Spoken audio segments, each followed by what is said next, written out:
Welcome to the fastest daf in town. Today we're Masechtas Sotah daf Mem Aleph. We are going to begin on the very top of Mem Aleph, Amud Aleph, the second line. The Kori Achrimos V'ach Be'asar.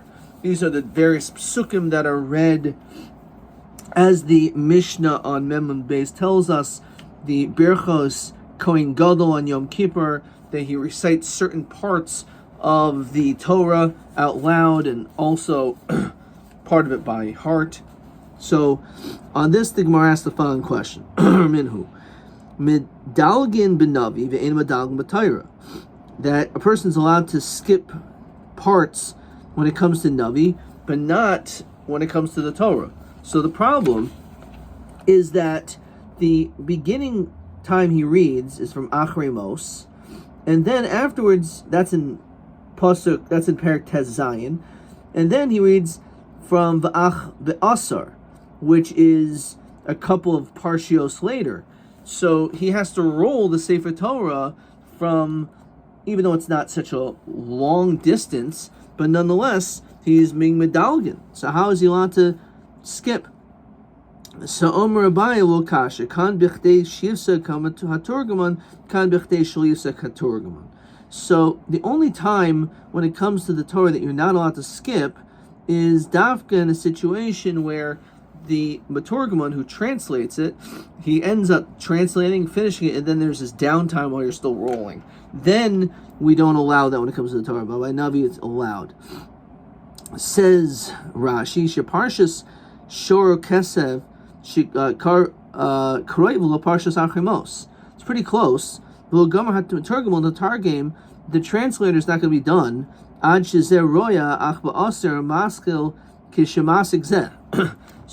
while the Maturgaman is translating, the Kohen Gadol will quickly just roll a few columns and we'll get to the next place, which is not an issue. So that's the answer. But we mentioned before again that you're only allowed to skip Navi and not Torah. The ad kam medang, and how much can you skip? Ad kadeshul yisek Maturgaman. It sounds like the only time it's allowed is by Navi, but by Torah, even if you are able to do it quickly, you're still not allowed to. El Omer Rabbi, he qualifies it in the following way: Lo kasha kan be'inyan echad kan mishnei inyanin. What does that mean? It says Rashi, medalgan b'Torah, if it's inyan echad, kagon masnisin to divide be'inyan de Yom Kippurim nehu.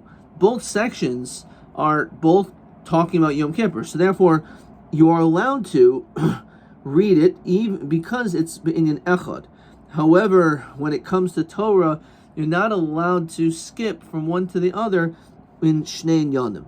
Vasanya, and this is a proof, Rashi says B'nechusa, medalgan b'Torah b'inyan echad. You're allowed to skip b'inyan echad by Torah, v'navi mishnei yanim. Even if it's a totally different thing, however, it has to be kan v'kan b'chdei shivsakam ha-torgaman. It has to be within the amount of time shelo yivsakam ha-torgaman. So, therefore, when it comes to the Torah, there's two criteria: in echad and also shelo yivsakam ha-torgaman. That's supposed to Navi. Again, it has to be shelo yivsakam ha-torgaman, but it could even be shnei yanim. Then medalgam v'navi l'navi, you're not allowed to skip from one sefer all the way to another. And also, b'navi shel shneim asar medalgan. However, when it comes to the svarim of the shneim asar, which are very short and small, so that you are allowed to be medalgan. Vlad shel yidali m'sefer sefer l'tchilasai. You can't go from the end to the beginning. That's not allowed. It has to be done in some particular order. Question 1: Be'elu afanim ein medalgan b'navi. So this is a pretty straightforward question, as we just said. It's allowed to be done. So be'elu fanim ein medalgam navi.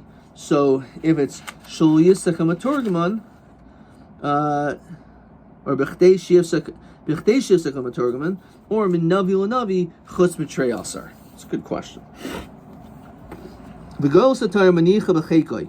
So as the Mishnah said, the Kohen Gadol has the Torah rolled up, and then it's placed on his lap, and he says, "Yasir memashikras lefnechem b'sleich kan," which again has to do with the fact that he reads "Aser he reads that al peh. So as though to say that there's nothing wrong with the Torah, except because it's so far away, instead of me rolling, I'm just going to say it by heart. So Gemara says, he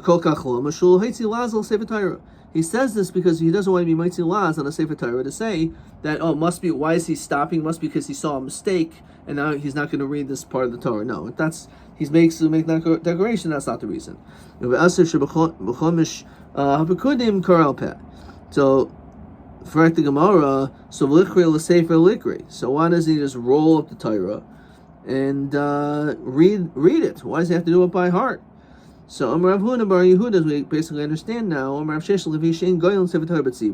we don't roll the Sefer Torah B'tzibur, which doesn't mean you don't roll it at all, but you don't roll it to such an extent so far. Now, that's what it says. You don't do it. Now, so the question is, why not? Okay, fine. You can't roll that Sefer Torah. So Sefer Torah Charina V'likri, as we often do on a Shabbos when there's different Torah readings, so we have a second Sefer Torah. So I'll just take a second Sefer Torah. The problem is there'll be a pagam on the first one. Basically, again, what you're doing is you're demonstrating that there's something wrong with the first Sefer Torah, which is the reason why you're taking a second Sefer Torah. We don't have this chashash anymore, certainly when it comes to this inyan of having a second Sefer Torah or three on a Shabbos, because you shouldn't say a bracha she'en a sricha. So what does that mean? So Rashi first of all says mishum pagama shel Sefer Torah rishon shel yomer matzah psul, or it's you have to make a bracha again. But what used to be done, that they used to read an aliyah, a bracha in the beginning, and then one at the end. But if you're taking out another Sefer Torah, you have to say another bracha, and therefore that's bracha she'en tzrich. This whole notion, we're really concerned that by taking a second Sefer Torah, we're concerned about people going to start speaking badly about the first. This is what we said before. This is one of the two times that maybe Sholosh Torahs to Kaira. We actually take out three Sefer Torah. Achas minyan sheyayim, one on the parsha of the week. V'achas Rosh Chodesh, v'achas b'shel Chanukah. So tlasa gavri b'tlasa sivri leika pagama. If it's three people reading three different Torahs, is not a pagama. Chad gavra b'trei sifri ika pagama. But since it's the same kohen gadol, so therefore it's more looks like a pagama. So which is the reason why, again, even though normally we're not chayish of pagam, which is why on a Shabbos we can have more than one Sefer Torah, but that is, again, only because there's multiple people. What are the brachos? Al Torah kedersh mevarach b'beis achnasas, just like we do it in shul. Yal havoida, v'yal hoida, v'yal mechilos avain, ketiknun al hamikdash, the way it's established regarding the mikdash, bifnei atzma v'al kohan bifnei atzman. It's done by themselves. Ayisrael b'fnei atzman, v'ayishloim b'fnei atzman, v'ashar tefillah, and the rest tefillah. Toraban b'hashar tefillah, techina, rina, uvakasha. The rest of it is again asking for mercy and rachamim and praise and song. She'amcha Yisrael srichin livosha, that the Amcha Yisrael, they need salvation. The chaysim b'shemei tefillah, mekan ve'elach. From then on, after the Kohen Gadol finishes reading the Parsha and all of his brachos, so they take the Sefer Torah from their house and they read. The Kol Kachlama Kadei Laharis Chazusay Larabim. Says Rashi, Ksavar Ein Erev V'Hoitzol Yom Kippurim. How can you take out this Sefer Torah from your house? Because according to the Shita, there's no issue of Hotzah Yom Kippur. Inami Yerushalayim Deloseha Neulois. As we learn in Masechtas Eruvin, the Yerushalayim, the walls are closed, the doors are closed, B'layla Uma'arvin Kula, and therefore you can carry in the whole city. So maybe that's the reason. So what's Nami Laharos Chazusai? So says Rashi, Shel Sefer Torah V'Niyoi, shows its beauty. As the pasuk says in based on the Gemara Nazir, Zekeli Van Vehu, he's no fun of mitzvahs, but Sefer Torah no, but tzitzis no, fine. Masdisen. So let's see the next Mishnah. Parshas HaMelech Ketzad What is this whole notion of the king reading from sections during the mitzvah of Hakel? So Moitzi Yom Tov Harishon Shel Chag B'Shmini, on the after the 8th year of after the Shemitah cycle, and this is the Yom Tov Rishon Shel Chag, when it comes to the holiday of Sukkot, right after the first day, which means Chol HaMoed, B'Moitzi Shvius, Oisin Boy. So again, it's B'Moitzi Shvius. It's after the Shemitah year. Oisin Bo Bima Shel Eitz Ba'Azara. They make this bima. They put it up in the Azara, and they couldn't put it up before because there's so many people there. V'hu Yoishev Oleha, and the king sits on it. Shnemer Mikei Sheva Shanim B'Moed B'Goymer, as it says in Parshas Vayelech, that this is how it's done at the end of the 7th year. Chazan HaKnesses Noitel Sefer Torah V'Noslo Rosh HaKnesses. So the Torah is passed to the Rosh HaKnesses. Rosh HaKnesses Noisel Sagan gives it to the deputy Kohen Gadol. But Sagan Noisel Kohen Gadol himself. Then finally the Kohen Gadol Nosel Melech gives it to the king, which again it shows the cheshivas of the king in this order. The Melech Oimed, the king stands. The Makabel, he is Makabel the Torah, the Kari, and he reads it Yoshev while sitting. That's allowed, as Rashi says, V'Kari B'Yeshiva. Fine. And now we have the following episode, this following story. Agripus HaMelech. Now Agripus HaMelech, Rashi says, was a Melech Yisrael Haya. He was a king of the Jewish people, Mizar Shel Hordus, and he was the king during as a relative of Hordus, or Herod, and he was instrumental in the Beis HaMikdash being destroyed during his time. So what happened? Amad v'kibel v'kaira. So he stood up and he was makabel and he read. But when he read oimed, standing. He wasn't sitting. V'shivchu chachamim. The chachamim actually praised him for this. Once he got to the pasuk of a lo sucha lecha ish nachri, they're now to point an ish nachri, someone who is like a stranger. So at that point, zolgo ein of demois, his eyes were shedding with tears. Amrlo, al tisyar grifus achenu. Don't worry, achinu ata, you're a brother. Achinu ata. So don't worry so much. It's okay. What was he crying about? So look in Rashi. So he was crying. Shemakar hazeh poisem in Malchus. This pasuk shows that he actually was posted from Malchus because his father wasn't Jewish. But they said no. Achinu ata. Why? She'imam Yisrael. Because it's true that your father is not Jewish, but your mother is Jewish. But he was really an Eved, so he really is disqualified. And this was chanifus. This was false flattery that they were basically making feel good when he really didn't deserve to be in this position. So he said, so you're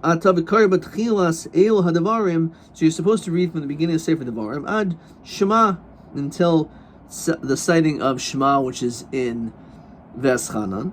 Ushema v'hoim Shemoa from Ekev, Aser Taser, Kisichel Aser, Parshas HaMelech. So there's all these different sections that are read. Says Rashi, Ushma v'hoim Shemoa, Alidei Diug, you skip. Mishom medalig aser taser, and you skip to aser taser. Mishom medalig v'kaira kisachal aser. Ubrachas akolois mishom chayzel mafreya, go back. The kara asimim olai melach. So these are all the different parts that are read. Umashmil rabim aser taser. Why is aser taser read? So Rashi says kisachal aser, when you finish giving your tithes, Meneshehu Zman Osif.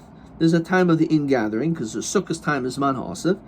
Matanas Aniyim, and you have to give gifts to the poor. The Afrashas Trumos and Maisrus, the Avalpisha Parshas Hamelech Mafsekes Bein Aser Lachisachala, even though it's really in the middle. Kara Es Eila Yachad Shul Hasik B'Maisrus. So again, we don't want to stop maybe Masik when it comes to Meiser. We want you to mention this. Racha Kara Parshas HaMelech, the Imishum Dieshkan Dil B'Taira. How could you skip? We just said before you can't. So it says B'chtei Shiyivsuk Hamaturgman. So in Lamelech Turgman Dein Matargman Acharav. the king translates, and there's no maturgman after him. So basically, there's an exception when it comes to the king that he's allowed to do this. Let's finish up the Mishnah. We'll see question 2.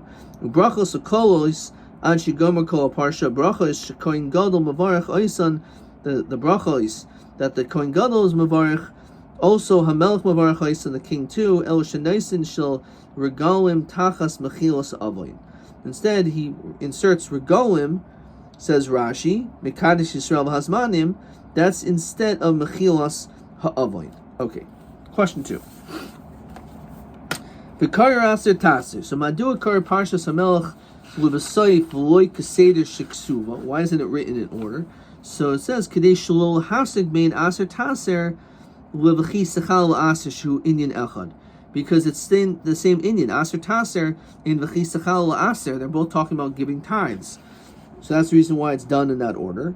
Question 2 base. How's that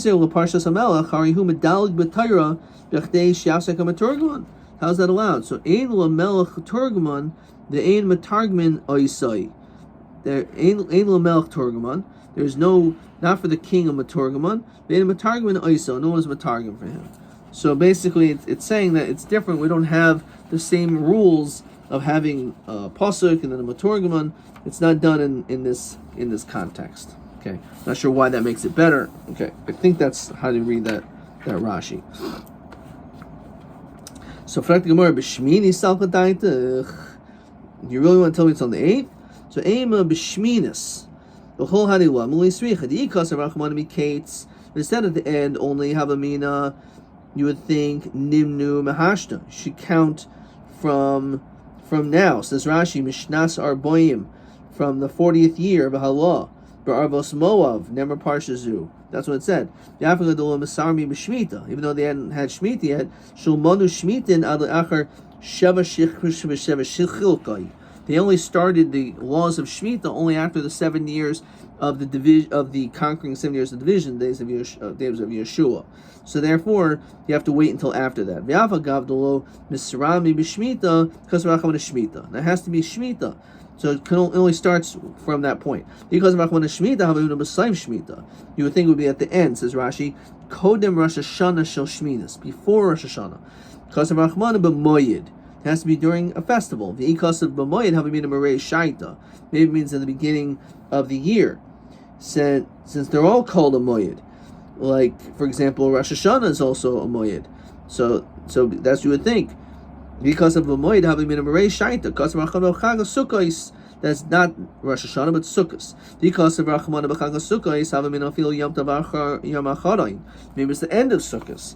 Because of Rachmana b'voy kol Yisrael. As we continue Mem Aleph Amud Beis, when the Klal Yisrael would enter, says the last 2 words over here, mi'aschalta the moed, the beginning of the moed. Says Rashi, umiyu b'yom tov lo. She'en tikkun habima daichel los hashausos yom tov.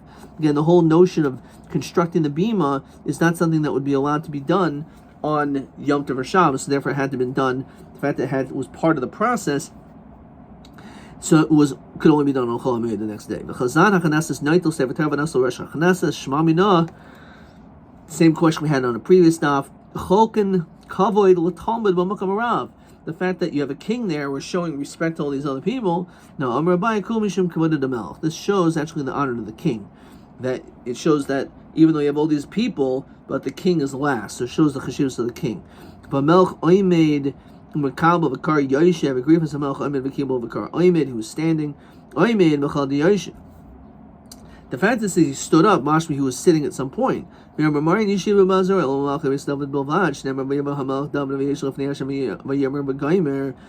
what are you talking about? He's not allowed to be sitting down at all. So what do you mean he was standing? Oh, it's so great that he stood up. He wasn't allowed to sit to begin with. Yeah, he was. In the Ezras Nashim was allowed for it to sit, because that's considered to be choil, doesn't have the level of kedusha. And the Chachamim praised the grief was Shivchuhu Mechalad the Shaprav. It sounds like he did the right thing. Even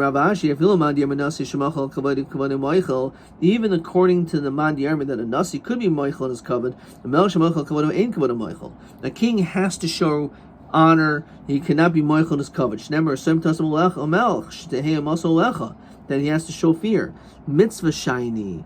So when it comes to a mitzvah, that's allowed because a mitzvah recognizes the Melech Melchei Melachim Hashem, and therefore that is something which is allowed to be done, even by a king. But when Agripus got to that, he felt bad.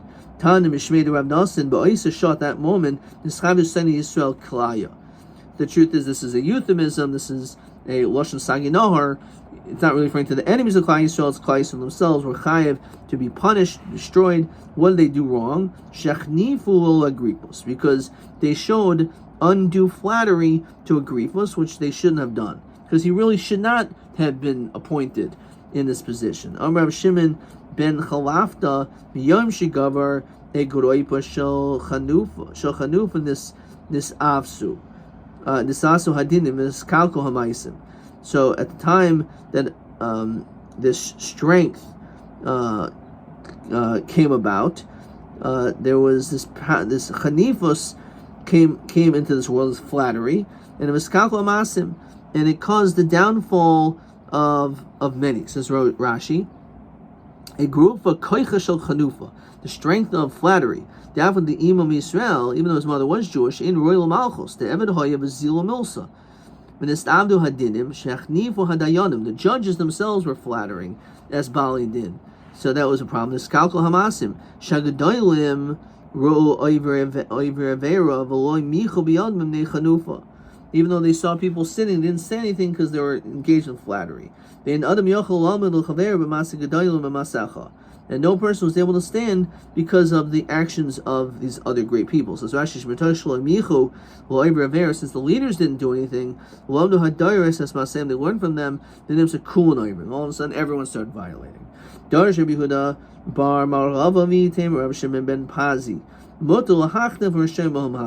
allowed to praise and to flatter the Rishonim in this world. Shnemar liikari oid lenavel nediv ulechilai lo ye'amer shoah. And to the drunkard, do not say shoah. Machlal dul olam hazeh shari. This is only talking about in olam haba in the future. However, in this world, it is allowed, says Rashi. Loshin kol tanafshi shemeshav listos yain tader. Rav Shimon ben Lakish Aimer mehacha kirais pnei Elokim v'tirtzeini, which is referring to Yaakov when he was speaking to Esav. Says, "I consider meeting you like meeting a malach," and therefore that was a form of flattery. He was allowed to say to a Rasha. Please Rabbi Levi. Rabbi Levi Mashashal Yaakov Esav l'mahadavadayma. The truth is, it wasn't flattery. That's not what Yaakov was trying to accomplish. It was Adam Shazimenes Chavero, a person who invites his friend, Vehikar Bo Shimavaka Shahargon. You figure out he wants to kill you. Armulo Tam Tashul Zeshanitayim, the dish that I'm about to taste, Kitashul Shatamati Bebes Amelch. Tastes just like the food that I ate at the king's house. So Omar, he said, Yadale Malka, this guy obviously has a close relationship with the king. Mistape Lukatale. He got afraid and didn't kill him. In other words, Yaakov was smart. He was basically saying, oh yeah, I have this close relationship with a malach. Because the fact that I said that Kirois Panai Elokim, that he said that I consider meeting you comparable to my meeting of angels, so he wasn't flattering him saying that he was this great guy, but rather, says Rashi, he wanted to let him know that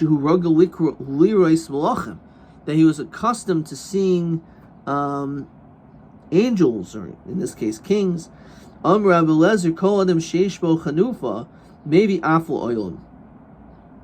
If you have chanufa, you actually bring anger to the world. Shnemer v'chanfei leiv yasimu off. Lo'od el shein tfilaso nishmas. Your tefillah won't be heard. Shnemer liyivashu. You're not going to have salvation ki asaram, because you are in pain. Now, what that means basically is that even while you're in pain and you're asking for salvation, you're not going to receive it. And the notion behind this is if you're engaged in flattery what you say means nothing. It doesn't really have any meaning. So if your words have no meaning, so if you start praying, so your words also are not going to be acknowledged of having value. Question 3. Ma haisa kavanas Yaakov? What did Yaakov intend? Bramul Esav ki al kain isi ponech giros pnei Elokim. What was he saying? Either l'hachniflo,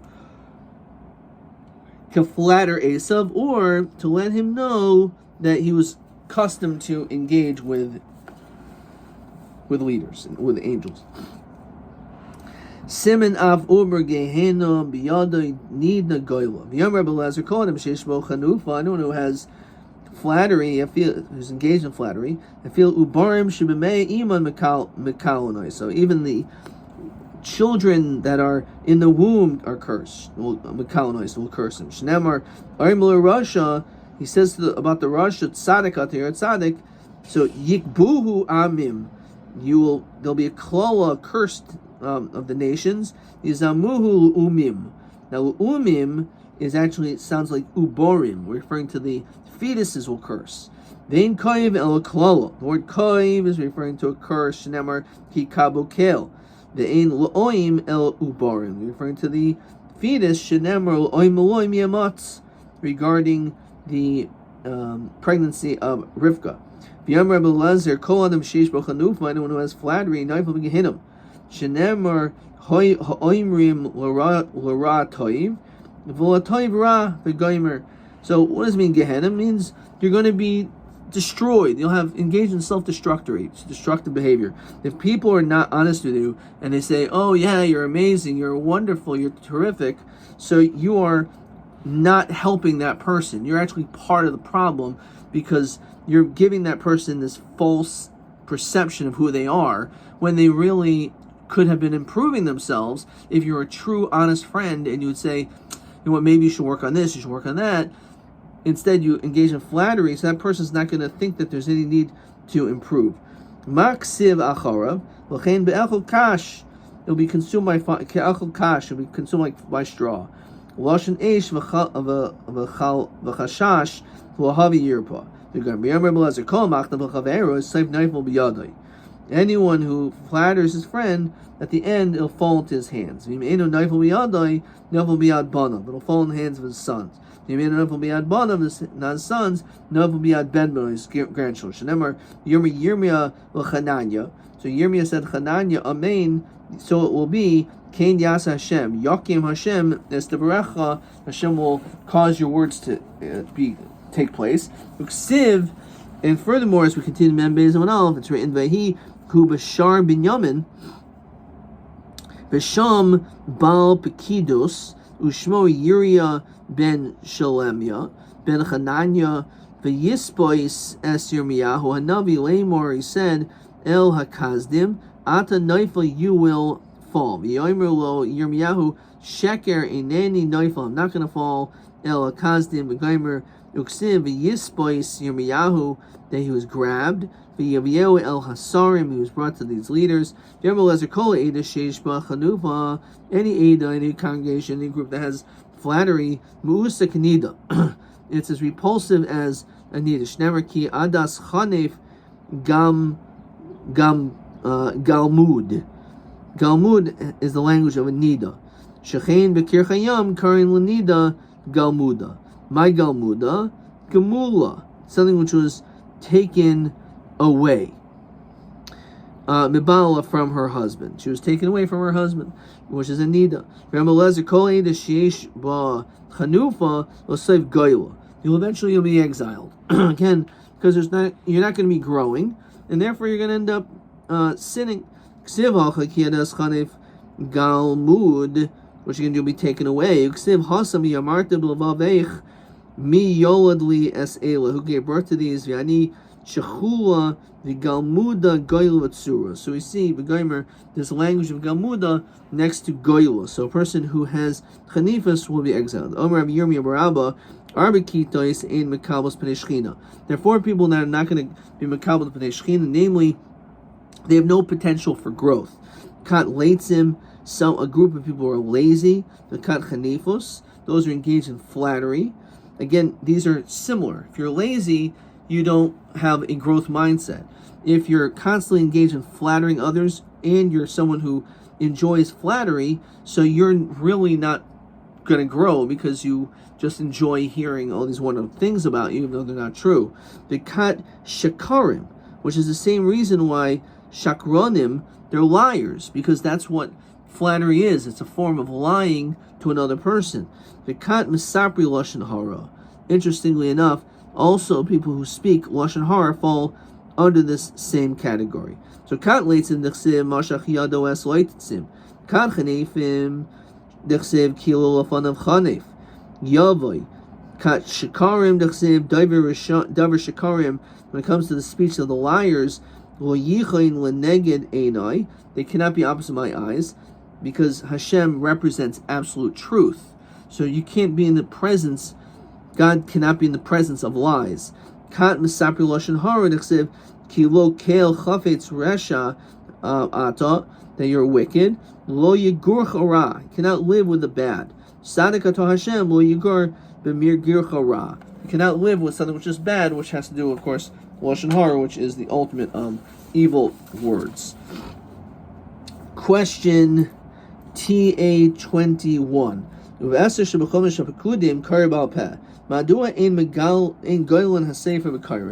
So why aren't we rolling it? So this is on Mem Aleph Amud Aleph. So it said, let's just find it. The reason why we don't do that, TA21, is because Ein Goylin Sefer Torah B'Tzibor. So why don't we take another one? Either we said Mishum Pagam Shel Rishain, or Lefi She'ein Mavarch and Bracha She'einu Sricha. Let's see how he writes this. Exactly that. Bracha She'einu Sricha. Okay. TB 22. Ketzad Hayim Avin Hatzibor Sefer Torah B'Yom Kippurim Mibatehem L'Beis HaMikdash V'Lechashel Isher Haitzah. So this is actually a straight Rashi. L'chayra, not an easy question, right? You only Rashi only. So how do we know, how are they able to do this? So the two answers that Rashi says, let's see how he writes it. It's according to the Mandarma, Ein Eruv V'Hoitzah Yom Kippurim, that there's no issue of Hotzah and Yom Kippur, or Shelo Hayim Yerushalayim Rishus Rabim, wasn't Rishus Rabim Kivan Shedilo Sehan Denolis V'Layil, since the doors are closed, V'Hutra Alidei Erev, and therefore was considered to be completely allowed to be a place to carry. Adkan.